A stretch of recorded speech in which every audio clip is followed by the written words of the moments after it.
Salve, salve, gente, aqui é o professor Lucas e nesse vídeo a gente vai ver equações logarítmicas. Então, equações logarítmicas é uma matéria um pouco diferente dos conteúdos de logaritmos que a gente estava vendo anteriormente, porque a verdadeira maneira com que tu pega essa matéria é realmente praticando, é fazendo vários exercícios sobre o conteúdo mais dependente que a gente tem sobre isso até agora, mais dependente de exercícios, é esse com certeza. E um exemplo de equações logarítmicas que a gente pode ter é esse daqui, log de x mais log de x igual a 4.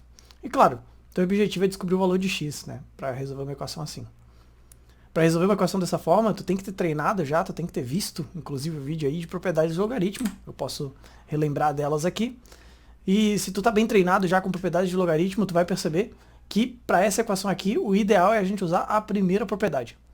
Porque ela lembra a gente da primeira propriedade, é um log da soma de dois termos, ó. E o log da soma de dois termos eu transformo no produto de um log só. Eu junto ali os logaritmandos e com isso eu começo a resolver a minha equação. Com a minha primeira propriedade, eu vou juntar esses dois termos num só, assim. O que eu fiz? Eu multipliquei x vezes x e cheguei em x ao quadrado. Agora eu tenho que o log de x ao quadrado é igual a 4. E claro, a gente aprende logo que se a gente quer resolver uma coisa assim, uma equação dessa daqui, eu pego esse log e passo pro outro lado, como a base dele é 10, né? Levantando 4 para cima, desse jeito.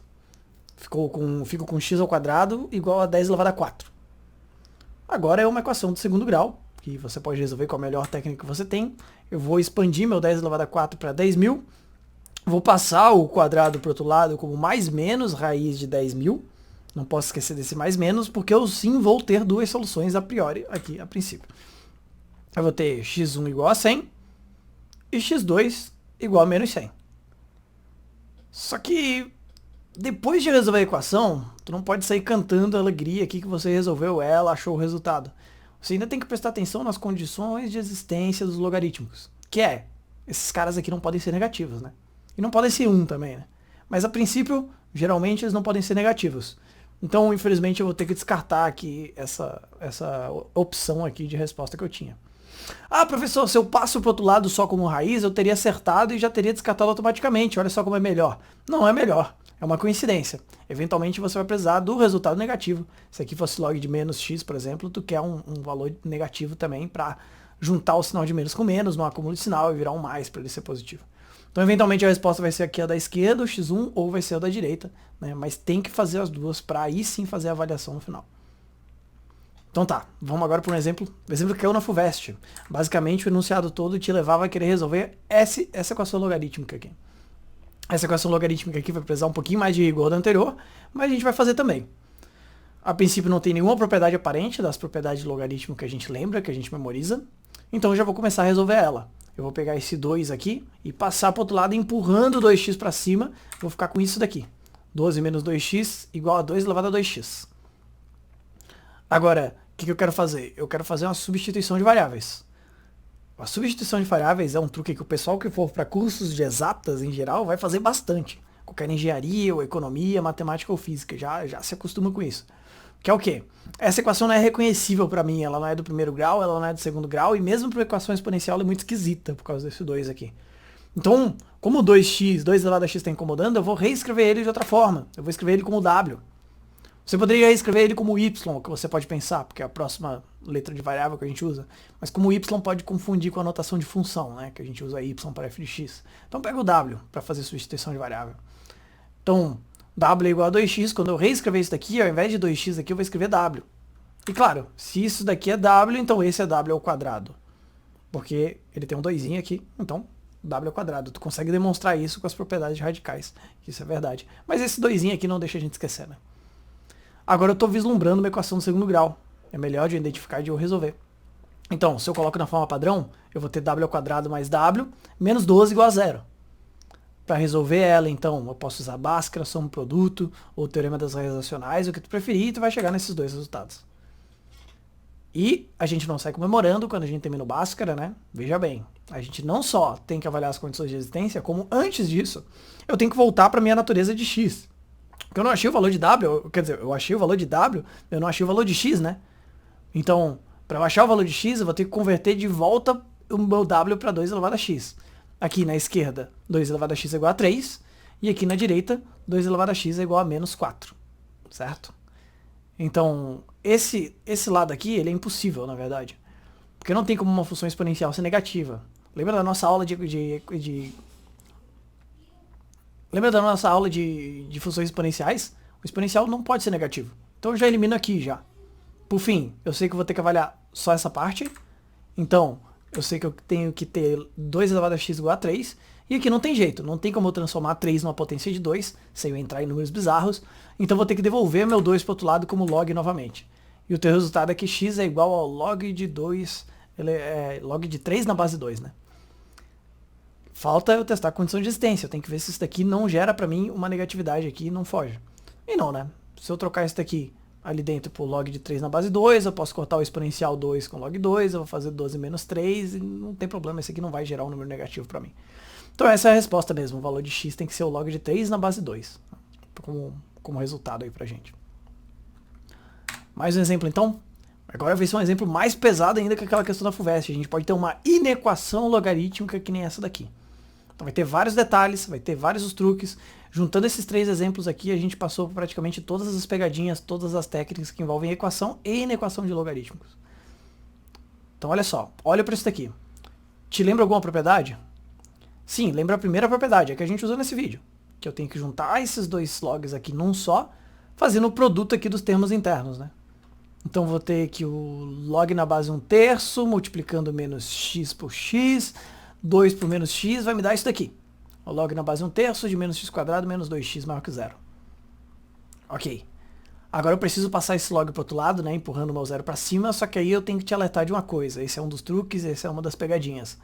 Quando a gente passa um log para o outro lado e essa base do log está entre 0 e 1, a gente tem que inverter o sinal da inequação. Mas presta bem atenção. É só quando a base está entre 0 e 1, é um caso bem específico, né? Ah, professor, enquanto a base for negativa, não tem base negativa de logaritmo. Professor, e se a base for 1, não tem base 1 para logaritmo. Se a base for 0, também não tem base 0. Ou é positivo, ou é positivo fora desse intervalo, ou está nesse intervalo. Então, se o logaritmo está nesse intervalo, o sinal da inequação, a boquinha da inequação aqui, quando tu passa o log para o outro lado, tem que inverter. Então isso vai me trazer esta inequação agora. Menos x² menos 2x menor do que 1. Isso é uma inequação de segundo grau, a gente vai colocar na forma padrão como menos x² menos 2x menos 1, menor que 0. Porém, todavia, entretanto, eu quero deixar todo mundo positivo, porque resolver uma equação de segundo grau com a, b e c negativo é meio dolorido, né? Então vou multiplicar por menos 1 dos dois lados, vou trocar o sinal de todo mundo, mas quando você troca o sinal de todo mundo, você não pode esquecer que a boquinha também vira. O sinal da inequação também vira.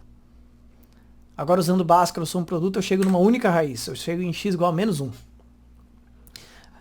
Essa é a técnica para resolver uma equação de segundo grau, né? A gente finge que é uma equação e acha um valor de x. Para depois converter para um resultado de uma equação, você tem que imaginar essa parábola agora. Ela é uma parábola de concavidade para cima, então ela é um sorriso feliz, e ela mergulha somente no menos 1. Mas não tem como a parábola mergulhar e voltar no eixo x se ela passa por um único número, né? É porque ela não mergulha. Esse x aqui, que é a minha resposta, vai determinar aonde a minha parábola bate de forma tangente ao eixo x, já que só tem um ponto. Se tivessem 2 soluções, ela ia mergulhar assim. E veja bem, eu estava procurando quando que a minha equação era maior do que 0. E ela está sempre acima do eixo x, então ela é sempre maior do que 0. Aqui é aquela parte que você larga o lápis e pensa, ok, então significa que essa inequação tem um conjunto de solução igual a todos os números, tem um conjunto de solução igual aos reais. Poderia ser, mas tu não pode esquecer de uma coisa que eu peguei aqui no pé já desse vídeo, que é testar as condições de existência, né? Então você tem que testar, depois disso tudo ainda, as condições de existência para que isso seja verdade. Quem diria que a resposta dessa equação não estaria nem na resolução direta dela, mas sim na opcional, na adicional, que é as condições de existência. Então, continuando ainda esse mesmo exemplo. Se eu quero resolver essa equação, eu tenho que testar as condições de existência dela. Ou seja, eu preciso que os logaritmandos aqui, o menos x e o x mais 2, sejam ambos maior do que 0. Se eu quero que ambos sejam maior do que 0, então, aqui multiplicando menos nos dois lados, a boca vai inverter, não posso esquecer. Aqui isolando x, eu preciso que x seja menor do que 0 e que x seja maior que menos 2 simultaneamente. Será que eu consigo escrever isso de uma única forma, numa única sentença? E eu consigo. Se eu juntar essas duas sentenças aqui, eu tenho que o meu x tem que estar ali trancado entre o menos 2 e o 0. Agora, para continuar ainda, isso não é minha resposta. Porque além de garantir que os meus logaritmandos sejam maiores do que 0, eu preciso que eles não sejam 1, especificamente. Eu não posso calcular o logaritmo de 1, né? Então, eu preciso que o meu menos x seja diferente de 1 e que meu x mais 2 seja também diferente de 1. São inequações também, porque é um sinal de desigualdade, e eu preciso resolver eles. Vou multiplicar primeiro nos dois lados, eu vou ter x diferente de 1, e aqui isolando x também x diferente de 1. Então eu estou afirmando duas vezes que eu preciso que o x seja diferente de 1, né? Eu tenho que inserir isso daqui dentro da resposta que eu já tinha. Minha solução vai ficar assim, ó. Minha solução é, a princípio, todos os meus reais. Porém, todavia, entretanto, o meu x tem que estar entre o menos 2 e o menos 1, porque ele não pode ser menos 1. Então eu travei a minha resposta, eu estava indo até o 0. Eu travei até o menos 1. E vou fazer um pulo agora, eu vou continuar. Ou o meu x está entre o menos 1 e o 0. Assim eu excluí da minha resposta a possibilidade do x ser menos 1, o que geraria um conflito nas condições de existência de logaritmo. Então, essa é a resposta da minha equação aqui, uma equação pesadinha de resolver, né? Então, para encerrar agora, vamos fazer uma listinha de passo a passo de como resolver uma equação logarítmica. Primeiro, você tem que detectar possíveis propriedades de log expostas aí na tua questão. Depois, você vai resolver ela diretamente. Tem que testar as condições de existência, você não pode esquecer. Porque pensa comigo, se isso é importante, uma questão aí de um concurso ou de qualquer prova que tu estiver fazendo, vai testar justamente isso. Vai testar se você sabe testar em si as condições de existência.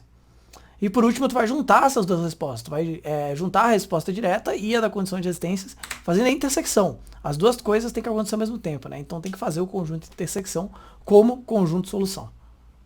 Espero que tenham gostado da aula, gente. Valeu!